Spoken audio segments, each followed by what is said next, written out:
आज हमारे पास British India के दौर की ना कुछ पुरानी पुलिस फाइल्स हैं जिनकी हम आज चर्चा करेंगे। और मेरे पास यहाँ उस जमाने की कुछ मेडिकल डायरीज हैं।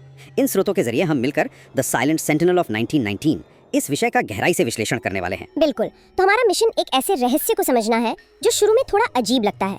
एक लड़का जो ना देख सकता था, ना सुन सकता था और न बोल सकता था, हाँ। वो अचानक एक कत्ल का सबसे बड़ा संदिग्ध यानी सस्पेक्ट कैसे बन गया। तो चलिए इसको थोड़ा खोलते हैं। कहानी शुरू होती है 29 फरवरी 1919 को, जब जॉन सैंटा का जन्म हुआ था। हाँ वही। वो पैदाइशी अंधा, बहरा और गूंगा था और पुरानी डायरीज बताती हैं कि आसपास के लोग उसकी माँ को इन बातों के लिए काफी ताने मारते थे, जो कि उस जमाने में बहुत आम बात थी। जो दुख की बात है, हाँ बहुत दुख की बात है। लेकिन इन सब के बीच ना इस बच्चे में एक ऐसी शक्ति थी जो आम लोगों में नहीं होती। वो हर चीज को बहुत गहराई से महसूस कर सकता था। यहाँ जो सबसे ध्यान देने वाली बात है वो ये है कि ये कोई जादू या चमत्कार नहीं था। विज्ञान की भाषा में इसे कॉम्पनसेटरी सेंसरी एनहेंसमेंट कहते हैं। अच्छा, तो दिमाग खुद को एडजस्ट कर लेता है। एकदम सही। जब आम इंद्रियां जैसे देखने या सुनने की क्षमता काम नहीं करती है ना, तो दिमाग बची हुई क्षमताओं को कई गुना बढ़ा देता है।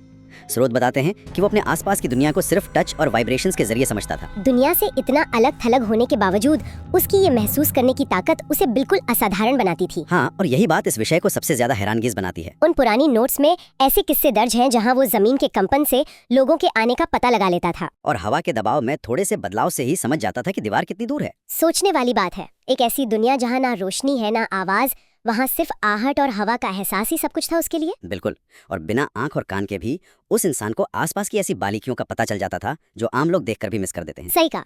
तो मतलब उसने फिजिकल टच और जमीन की वाइब्रेशंस की एक ऐसी भाषा बना ली थी जो सिर्फ वही समझता था। बिल्कुल। और यही फिजिकल कनेक्शन हमें इस चर्चा के अगले पड़ाव तक ले जाता है, क्योंकि उसका इस जमीन, इस मिट्टी से एक ऐसा रिश्ता बन चुका था जो शब्दों से बहुत परे था। फिर साल 1947 आता है। भारत आजाद होता है। हाँ, और अंग्रेजों के लौटने का समय आ गया था।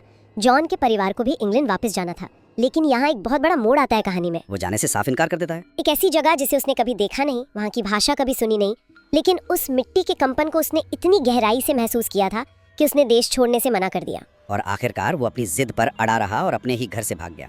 इसके बाद ही कहानी सबसे ज्यादा उलझ जाती है, क्योंकि उसी इलाके में अचानक एक रहस्यमयी हत्या होती है। और अगर हम उन पुलिस रिकॉर्ड्स को देखें तो हैरानी होती है कि लोगों का और पुलिस का शक तुरंत जॉन पर जाता है, जबकि किसी के पास कोई ठोस सबूत नहीं था। ना कोई हथियार मिला, ना कोई मकसद, बस शक। ये किस्सा साफ दिखाता है कि कैसे समाज बिना किसी प्रमाण के सिर्फ अलग होने की वजह से किसी पर शक कर सकता है। सच में ये ध्यान देने वाली बात है कि हमारा समाज ऐसे ही छवि बनाता है। अगर कोई थोड़ा अलग है तो लोग सबसे पहले उस पर ही शक करते हैं। एक असहाय इंसान को डर कितनी आसानी से निशाना बना लेता है। साइकोलॉजी का एक कड़वा सच है, जो चीज हमारी समझ से बाहर होती है हम उससे डरते हैं।